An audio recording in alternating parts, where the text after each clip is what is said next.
말씀 디모데전서 6장 17절부터 19절입니다. 신약성경 342쪽, 신약성경 342쪽 디모데전서 6장 17절부터 19절 말씀 제가 봉독합니다. 내가 이 세대에서 부한 자들을 명하여 마음을 높이지 말고 정함이 없는 재물에 소망을 두지 말고 오직 우리에게 모든 것을 후히 주사 누리게 하시는 하나님께 두며 선을 행하고 선한 사업을 많이 하고 나누어 주기를 좋아하며 너그러운 자가 되게 하라. 이것이 장래에 자기를 위하여 좋은 터를 쌓아 참된 생명을 취하는 것이니라. 아멘. 시온 찬양대의 찬양으로 하나님께 영광을 돌리겠습니다.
아멘. 미국에서 있었던 일이라고 합니다. 어느 동네에 중국인 부자가 있었는데 하나님이 그에게 꿈에 나타나서 이 동네에서 가장 큰 부자가 3일째 되는 날 세상을 떠난다, 그렇게 하였답니다. 그러니까 자기가 제일 큰 부자니까 마음에 얼마나 부담이 되고 그리고 고민이 되었는지요. 그런데 3일째 되는 날에 자기가 잠에서 깨어났다 그래요. 그리고 들리는 소식이 그 동네의 교회 목사님이 세상을 떠났다는 거예요. 다시 말하면 진정한 부자는 누구인가, 그 동네에서 진정한 부자가 누구인가를 깊이 생각하게 하는 그런 이야기인 것 같아요. 누가복음에는 예수님이 부자 두 사람에 대한 이야기를 하고 있는데, 누가복음 12장에는 어리석은 부자에 대한 이야기를 하고 있죠. 농사를 지었는데 소출이 풍성해요. 창고에다 드리는데 창고가 좁아요. 그래서 창고를 크게 확장하고 거기다가 쌓으리라. 그리고 또 생각하기를 이렇게 많이 쌓아두었으니 내 영혼아, 여러의 물건을 쓸 것을 쌓아두었는데 먹고 마시고 즐기자. 그렇게 이제 스스로에게 이야기하는데, 그때 주님이 말씀하십니다. 너가 쌓아놓은 그 모든 것, 오늘 밤에 너의 영혼을 도로 찾으면 그것이 누구의 것이 되겠느냐, 이렇게 주님께서 말씀하시고 계신 거예요. 그러면서 그에게 어리석은 자라고, 다시 말하면 그는 어리석은 부자였다, 진정한 부자가 아니고, 이러한 의미의 말씀인 거죠. 그리고 누가복음 16장에는 부자와 나사로에 대한 이야기가 나오죠. 그 부자가 자색 옷을 입고 고운 베옷을 입고 그리고 날마다 파티를 열고 그럽니다. 그런데 그 부자도 죽는 걸 피할 수 없잖아요. 죽어가지고 음부에 떨어졌어요. 고통 중에 있으면서 눈을 들어 멀리 보니 자기보다 먼저 죽은 그 자기 집 대문에 앞에 버려진 채 있던 거지 나사로가 아브라함의 품에 안겨 있는 것을 보게 된 거예요. 그래서 부자가 아브라함을 불러 말합니다. 아버지 아브라함이여, 나를 긍휼히 여겨 주십시오. 저 나사로를 시켜가지고 손가락 끝에다가 물을 조금 찍어서 내 혀를 서늘하게 해 주십시오. 내가 불꽃 가운데서 괴로워하나이다. 그렇게 이제 이야기하는 거예요. 근데 아브라함은 뭐라고 대답을 하나 하면, 너희와 우리 사이에 큰 구렁텅이가 있어서 여기서 그리로 갈 수도 없고 거기서 이리로 올 수도 없다, 이렇게 이야기합니다.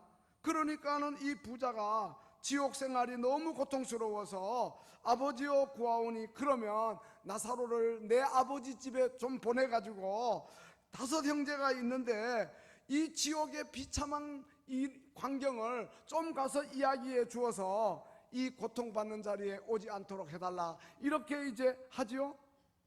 여러분, 이 세상 모든 사람들은 돈 많고 재물을 쌓아놓고 있는 사람을 부러워합니다.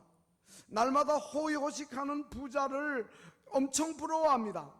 그러나 여러분, 예수 믿지 않다가 지옥 가가지고 그렇게 지옥 불구덩이에서 고통당하는 이러한 사람이 이 땅에서 잠깐의 부를 누린다고 한들 그게 무슨 의미가 있겠느냐, 이 말이죠. 정말 그 사람을 가리켜 진정한 부자라고 말할 수가 있겠느냐 하는 것이죠. 오늘 본문에 보면은 이 디모데 전서는 바울이 에베소에서 목회하고 있는 젊은 목회자 디모데에게 보낸 편지예요.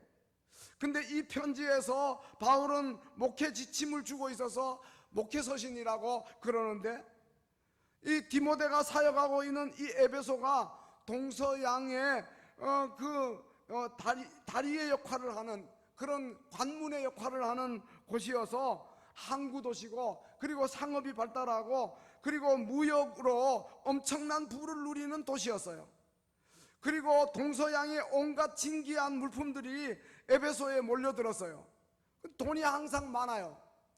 그리고 이 에베소 사람들은 그 아데미라고 하는 여신을 섬기는데, 그 아데미 앞에 가서 경배하면 부를 준다, 자녀를 많이 낳게 한다, 그리고 번영하게 한다, 이러한 이제 이야기가 있어가지고 아데미를 섬기고 그 신전을 찾아가서 복을 달라, 부자가 되게 해달라, 더 많이 복을 달라, 이렇게 한 거예요. 바울은 에베소 교회에 목회하고 있는 디모데에게 이 에베소 안에 팽배하고 있는 이러한 물질이면 다라고 생각하는 가치관을 우리 그리스도인들은 바꾸어야 한다고 이 편지를 쓰고 있는 거예요. 예수 믿기 전에는 오직 부자 될 목적으로 아데미 신전을 찾았지만, 종교 행위에 참여했지만, 이제 예수 믿고 난 다음에는 가치관이 바뀌어야 한다. 이런 분위기는 오늘 우리에게도 팽배해 있습니다. 예수 믿는 우리들이 여전히 부자를 부러워하고 부에 대한 욕심을 갖고 있어요. 그리고 우리나라도 조상들이 미신 종교를 찾은 이유가 기복주의예요. 또 불교도 마찬가지 아닙니까? 식구들 이름 절에다 올리고 1년에 한 번 4월 초 8일 절에 가가지고 연등을 크게 달고 불공을 드리면, 그러면은 장수를 주고 건강을 주고 부자가 되고 자녀들의 앞길이 형통하고 그리고 재앙을 면하도록 해줄 거다, 그렇게 기원하는 거죠. 그런데 우리 그리스도인들은 그와는 달라야 한다는 거예요. 우리 그리스도인들이 교회에 와서도 그러한 똑같은 생각을 갖는다면, 기복주의로 신앙생활 한다면, 그러면 미신 종교하고 다른 종교하고 우리 기독교가 다를 바가 뭐냐 하는 그런 말이죠. 그래서 바울 사도가 디모데에게 기독교의 다른 가치관을 설명하고 있는 거예요. 단지 우리가 부자 되기만 원하여 교회에 온다면 그거는 자기 욕심에 끌리는 거고, 결국은 욕심에 떨어져 가지고 파멸과 멸망으로 갈 수밖에 없다는 거예요. 그래서 오늘 본문보다 앞에 나오는 디모데전서 6장 9절을 보면, 부하려 하는 자들아 시험과 올무와 여러 가지 어리석고 해로운 그러한데 욕심에 떨어지지 않도록 하라. 그러면서 이제 권면하고 있는 것을 봅니다. 그리고 돈을 사랑함이 일만하게 뿌리라. 이것을 탐내는 자들이 미혹을 받아가지고 이제 그들이 그 근심으로 믿음에서 떠나고 또 그 자기를 찌르는 이러한 자리에 이른다고 이야기하고 있는 거예요. 그렇습니다. 아무리 부자가 되어도 만족이 없어요. 오히려 끝없는 욕심을 따라가는 거예요. 야고보서 1장 15절은 욕심이 잉태한 즉 죄를 낳고 죄가 장성한 즉 사망을 낳는다고 그렇게 말씀하고 있습니다. 강원도에 가면 강원랜드가 있죠. 미국에는 라스베가스가 있고요. 도박장들이 모여있는 아주 휘황찬란한 곳이죠. 근데 그 주위를 맴도는 한심한 사람들이 있어요. 일확천금을 꿈꾸면서 그곳에 왔다가 가지고 온 돈 다 떨어지고, 타고 온 자동차도 다 전당 잡히고, 카드 빚져가지고 집에 들어오지도 못하고 술 중독에 빠져가지고 많은 고통을 겪으면서 이렇게 맴도는 노숙인들이 많다고 하는 거예요. 얼마나 불행한 일입니까? 그래서 바울은 에베소에 있는 그리스도인들에게 디모데로 하여금 잘 교육을 시키라고 합니다. 욕심을 버리고 그리고 이제 진정한 부자가 되라, 이렇게 이야기합니다. 오늘 본문입니다. 너희가 이 세대에서 부한 자들을 명하여 마음을 높이지 말고, 괜히 남보다 돈이 더 많다고 부자라고 거들먹거리지 말고, 또 정함이 없는 그러한 재물에 소망 두지 말고, 재물은 정함이 없다는 거예요. 돈은 돌고 돈다는 거예요. 한 곳에만 머물러 있는 게 아니라는 거예요. 잠언 23장 5절에서 너가 어찌 허무한 것에 주목하겠느냐, 재물은 허무한 거라는 거예요. 날개가 있어가지고 재물이 독수리처럼 날아간다, 이렇게 이야기하고 있어요. 그러므로 우리 그리스도인들은 재물에다가 소망을 두지 말고 우리에게 모든 것을 후히 주시고 누리게 하시는 하나님에게 소망을 두라, 그렇게 가르치고 있는 거예요. 그리고 선을 행하고 또 선한 사업을 많이 하고 나누어 주기를 좋아하고 너그러운 자가 되라. 그런 사람이 진정한 부자다. 그리고 19절에 이것이 장래의 자기를 위해 좋은 터를 쌓아 참된 생명을 취하는 것이다, 그렇게 이야기하고 있습니다. 물론 바울 사도가 부자가 나쁘다는 말은 아니에요. 그리고 예수 믿는 사람은 다 가난하게 살아라, 그 말도 아니에요. 우리 마음이 가난하기를 바라는 거지 경제적으로 가난하기를 바라는 거 아니에요. 우리의 살림 형편이 더 나아지면 하나님의 축복이고요, 그리고 우리가 사업에 성공하면 하나님의 은혜예요. 다만 하나님이 원하시고 바라시는 것은 참되고 진정한 부자가 되라는 거예요. 바울이 지금 권고하는 것은 부자가 되어서 돈을 자기 삶의 목적으로 삼지 말고 그저 돈은 자기가 부리는 종이 되어야 한다는 거예요. 우리가 섬겨야 할 주인은 돈이 아니고 여호와 하나님이라는 거예요.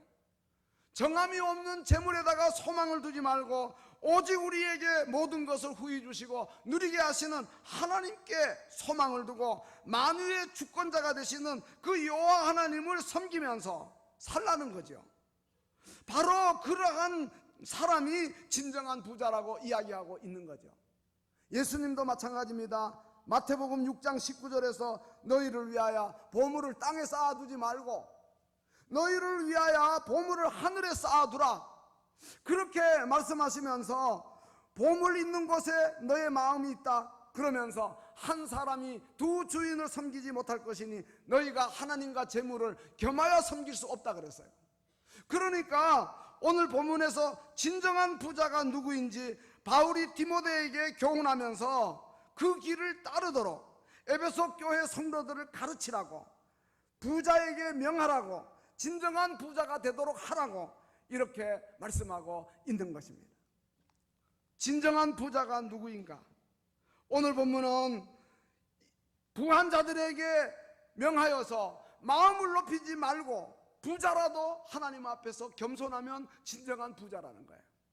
그리고 정함이 없는 재물에 소망 두지 말고 우리에게 모든 것을 후히 주시고 누리게 하시는 하나님께 소망을 두고 사는 사람, 그 사람이 진정한 부자라는 거예요. 여기 소망을 두라는 말은 관심을 두라고 하는 그런 의미예요. 우리의 관심이 재물이 아니고 우리의 관심이 하나님이어야 한다. 그런 사람이 하나님이 인정하시는 진정한 부자다. 그 이유가 뭐냐? 요한일서 2장 15절에 보면 이 세상이나 세상에 있는 것들 사랑치 말라. 세상에 있는 것들은 그 육신의 정욕, 안목의 정욕, 이생의 자랑인데, 그런데 이제 이 세상도 그 정욕도 다 지나가는 거다. 오직 하나님의 뜻을 행하는 자가 영원히 거한다. 정함이 없고 지나가는 것에 매여 달려가지고 거기에만 관심을 갖고 거기에 소망을 두고 사는 사람은 진정한 부자가 될 수 없다는 그런 말씀이죠. 사랑하는 성도 여러분, 우리의 관심이 뭡니까? 우리는 어디에다가 소망을 두고 삽니까? 혹시 정함이 없는 지나가 버릴 재물입니까? 권력입니까? 명예입니까? 인기입니까? 그런 모든 것들은 소유해도 만족이 없고 끝없이 목마를 수밖에 없는 거예요.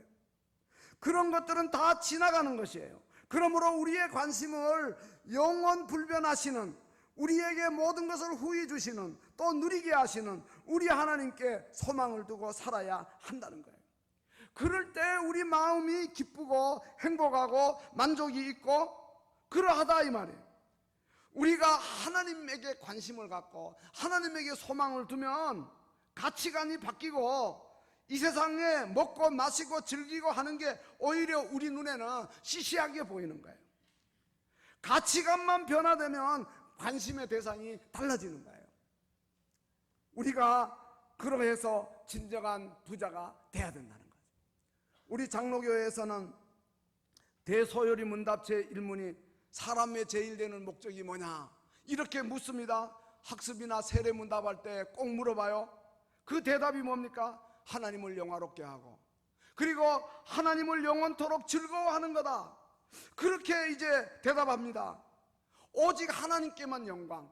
고린도전서 10장 31절 말씀처럼 먹든지 마시든지 무엇을 하든지 다 하나님의 영광을 위해 하라. 그리고 하나님을 즐거워하고 기뻐하며 사는 것이 우리 인생의 목적이 되어야 한다는 거예요. 예수 믿고 난 다음에는 물질이 기쁨이 아니고 권력이 기쁨이 아니고 명예가 기쁨이 아니고 하나님 자신이 기쁨이 되어야 한다. 그러면은 진정한 부자가 되고 행복한 자가 된다. 이렇게 말씀하고 있는데 그 대표적인 사람이 하박국이죠. 하박국 선지자는 비록 무화과 나무가 무성치 못하고 포도나무에 열매가 없고 감람나무에 소출이 없고 또 밭에 먹을 것이 없고 우리의 양이 없고 외양간에 소가 없어도 환경으로 보면 기쁠 게 하나도 없어요.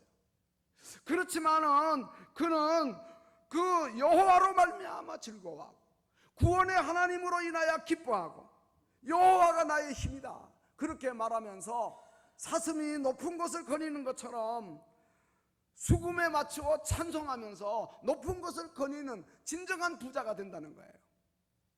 오늘 우리 모두에게도 이러한 은혜가 임해야 할 줄로 믿습니다. 하박국뿐 아닙니다. 사도 바울도 마찬가지였어요. 사도 바울이 다른 사람이 볼 때에는 기독교 전도자로 가난하게 보이고 그리고 근심 중에 있는 사람처럼 보이고 뭐 행색이 초라하기 그지없는데, 그러나 바울은 고린도후서 6장 10절에서 말합니다. 근심하는 자 같으나 항상 기뻐한다. 가난한 자 같으나 많은 사람을 도리어 부유하게 한다. 아무것도 없는 자 같으나 그러나 모든 것을 가진 자로다. 왜 그래요? 하나님이 우리 아버지신데 이 세상 모든 것 하나님이 지으셨고 하나님이 주인이시고 그러신데, 그러면 그 모든 게 우리 것이 아니냐.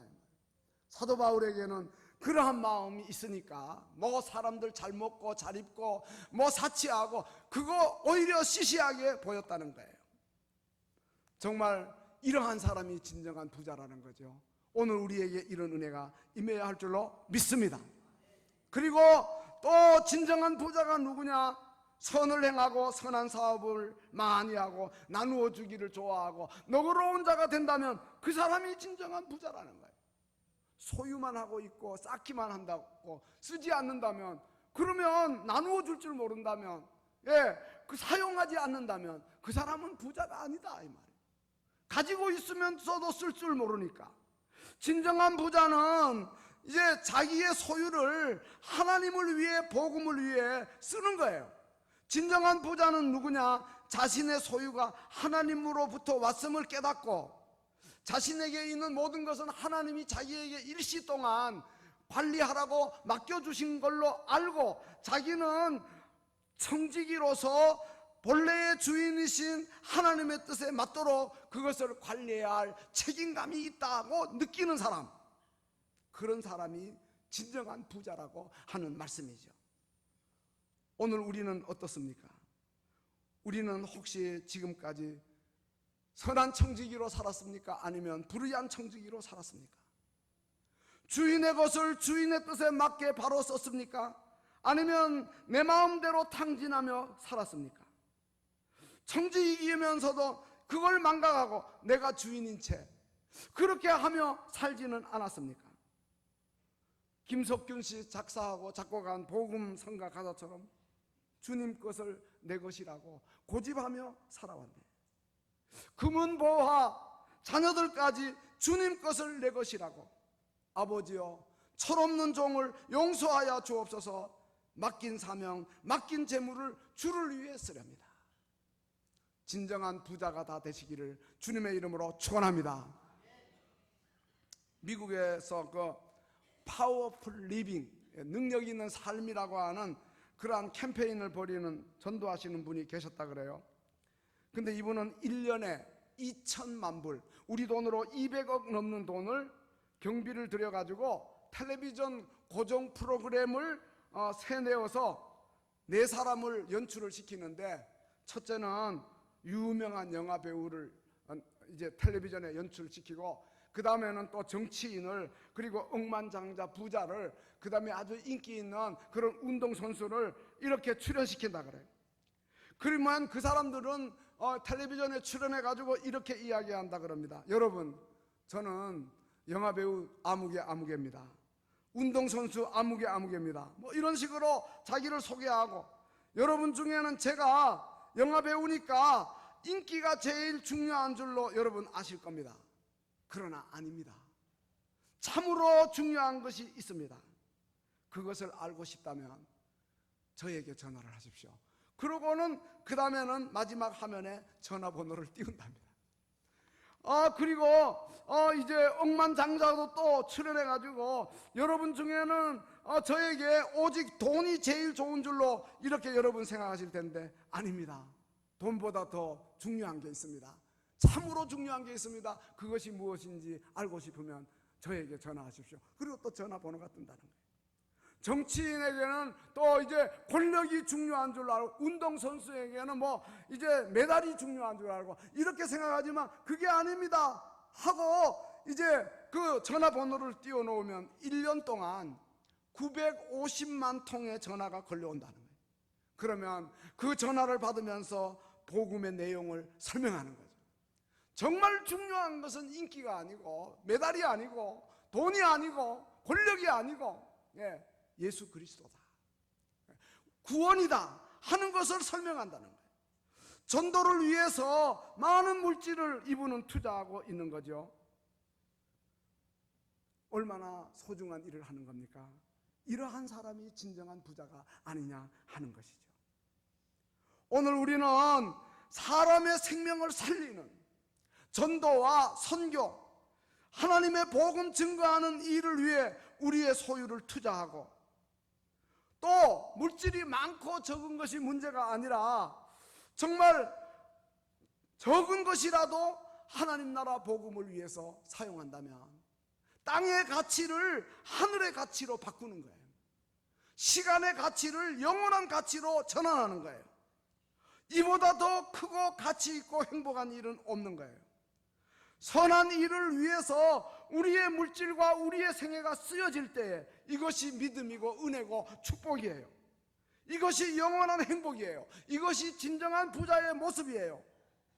물질 때문에 죄짓고 물질 때문에 고통당하는 일이 얼마나 많은데, 우리에게 있는 소유를 가지고 하나님의 영광을 위해, 이웃을 위해, 복음 증거를 위해 쓴다면 최고의 축복이 아닐 수가 없고요.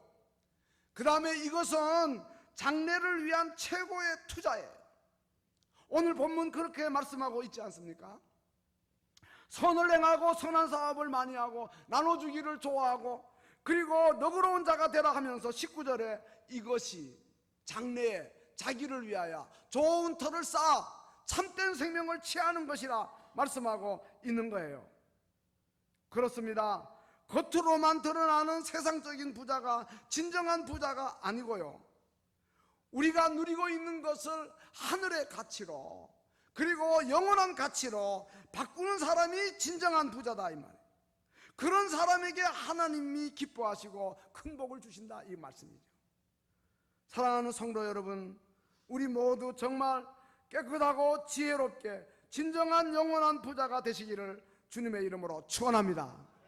사도 바울은 이 디모데전서 6장을 다 읽지 않았지만은 본문보다 앞에 나오는 11절 12절 보면 오직 너 하나님의 사람아, 우리를 가리켜서 하나님의 사람이라고 이야기하면서 이것들을 피하고 그랬습니다.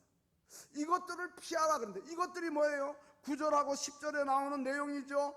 부하려고 시험, 올무, 여러 가지 어리석은 해로운 욕심에 떨어져서 파멸과 멸망에 빠지고 일만하게 뿌리가 되는 돈을 사랑해서 탐내어서 미혹을 받아 믿음에서 떠나고 많은 근심으로 자기를 찌르는 이러한 모든 것을 가리키는 거예요. 이러한 것은 피하라. 이러한 것은 피하라. 그러면서 12절에서 믿음의 선한 싸움을 싸우고 영생을 취하라. 그러면서 이를 위해서 너희가 부르심을 받았다. 이렇게 말씀하고 있는 것입니다. 피해야 할 것은 피하고 그리고 취해야 할 것은 취하는 지혜로운 성도들이 다 되어야 할 줄로 믿습니다. 눈앞에 보이는 이 세상만 바라보지 말고 영원하신 하나님 나라를 바라보고 믿음의 선한 싸움을 싸우고 영생을 취하는 그러한 자가 되라. 그 일을 위해서 하나님이 우리를 불러주셨다고 하는 말씀이죠. 그러므로 우리 모두는 겸손한 마음으로 삽시다. 정함이 없는 재물에 소망 두지 맙시다. 오히려 우리 하나님에게 소망을 두십시다. 그리고 선을 행하며 선한 사업을 많이 하며 나눠주기를 좋아하며 너그러운 자가 됩시다. 흔들리는 정함이 없는 그 재물의 터 위에 우리 인생을 세우는 어리석은 사람이 되지 말고 선을 행함으로 좋은 터를 쌓아 참된 생명을 취하는 우리 모두가 되어야 할 것입니다. 오늘은 2020년도 선교헌금 작정을 합니다. 우리 교회가 교회 밖으로 세상의 빛과 소금의 역할을 감당하기 위해서 우리가 드리는 이 헌금은 교회 안에 경상을 위해서 쓰지 않고 모두가 다 밖으로 나갑니다. 파송된 2분의 선교사, 협력하는 9분의 선교사, 그리고 또 선교단체, 그리고 농어촌 섬에 있는 미자리 교회, 어둡고 그늘진 우리의 이웃들, 그리고 또 불우한 학생들, 또 농어촌 미자리 교회 목회자 자녀들, 학비를 위해서 총신대에 또 장학금을 보내고 이렇게 다 합니다. 성도들이 헌금한 이 헌금에 또 우리가 일상 그 경상비에서도 또 이제 보태가지고 1억 3천, 여러분들이 그 주보 안에 넣어드린 회계보고서를 보면 그렇게 일한 것을 아실 수가 있겠습니다. 모두가 다 기쁨으로 참여해 주시기 바라고, 선한 일을 하고자 하는데 나는 여유가 없습니다, 이렇게 생각하지 마시고요. 뭐 넉넉하다고 가난한 사람 돕는 거 아니고, 또 가난한 사람이 오히려 가난한 사람 사정을 더 잘할 수 있고요, 어려운 세월을 보내본 사람이 어려움에 처한 사람을 더 도울 수 있어요. 물론 우리가 정성껏 해야지만, 그러나 많은 금액의 헌금이 중요한 게 아니고 모두가 다 참여하는 데 의미가 있는 것입니다.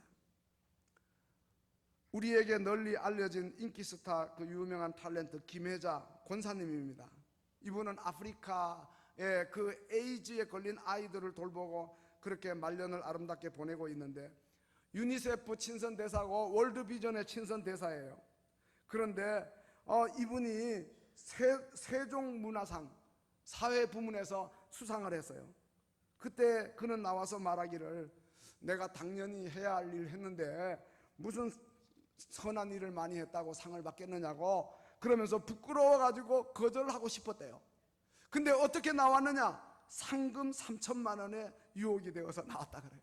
왜냐하면 그 돈 가지면 소말리아나 난민촌에 질병과 영양실조로 죽어가는 그러한 그 케냐나 또 이제 이러한 데 있는 아이들을 살릴 수 있다고 생각했기 때문이라는 거예요. 자기가 먹고 배부르고 사치하고 그러기 위해서 3천만 원에 유혹받았다는 말이 아니에요. 그 돈으로 난민촌에 먹을 것 없어 죽어가는 아이들에게 영양죽을 먹이겠다, 그렇게 생각하고 자기가 나왔다고 수상소감을 이야기하면서, 자기가 그러한 봉사활동을 친선대사로서 하게 된 게 1992년 여름이었는데, 그때에 그 사랑이 뭐길래 하는 그 드라마로 이 사람이 인기를 많이 얻어가지고 그 모든 걸 끝내고 딸하고 유럽으로 여행을 가려고 생각을 했는데, 월드비전에서 연락이 온 거예요.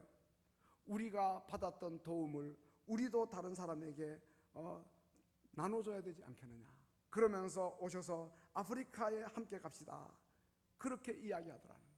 처음에는 그저 여행 삼아 에티오피아에 다녀오려고 이제 아프리카로 가게 되었는데, 가서 보니까 너무도 그 열악한 환경이 지옥보다도 더 비참한 그러한 상황이었다고. 그 충격을 너무 받은 거예요. 그러면서 모태신앙이었던 그녀가 이제 그곳에 가서 그러한 광경을 보고 하나님 앞에 울면서 기도했다는 거예요. 하나님, 당신이 마음 상하야 하는 일에 제 마음도 상할 수 있게 주옵소서. 그렇게 울면서 기도하고 그 이후부터 에티오피아, 소말리아, 루안다, 아프가니스탄 등 15나라를 수십 차례 가난하고 그리고 소외된 이웃들을 참상을 이제 보고 그리고 국내에 알리는 친선대사의 역할을 했다는 거예요. 그러면서 자기는 매일 죽는 연습을 한다, 그 준비를 하고 산다, 그러면서 우리가 임종 순간에 주님 앞에 설 때 우리가 얼마나 많이 소유했느냐, 얼마나 많이 또 우리가 성공했느냐, 그게 중요한 게 아니고 얼마나 많이 사랑하고 왔느냐, 거기에 대한 평가를 주님으로부터 받을 것이라고. 그러면서 배우로서 인기 누리고 이렇게 하는 그러한 인생보다 아프리카에 고통받는 어린이들과 함께 보낸 시간이 더 행복하고 보람되다고 그렇게 말할 것이라고. 정말 이분이야말로 장래를 위해 가장 좋은 틀을 쌓는 진정한 부자의 모습이 아닙니까? 오늘 우리에게도 이런 은혜가 있었으면 좋겠어요. 오늘 선교헌금에 기쁘게 다 동참하시고요. 여러분들 선교헌금 작정서 밑에 그 선교헌금 지난 해 동안에 회계보고서 밑에 작정서가 있습니다. 그 작정서를 밑에 잘라서 헌금함에 넣어주시면 됩니다. 그러면 정리해가지고 선교회에서 여러분들이 매월 헌금 드릴 수 있도록 안내를 해 드릴 것입니다. 그 찬송 부르는 동안에 우리 교역자들이 복도를 다니면서 볼펜 갖고 오시지 않는 분들에게 제공도 해 드릴 것입니다. 이제 제가 기도하고 그 다음에 찬송 부르는 동안에 여러분들이 작정하셔가지고 헌금 시간에 헌금 바구니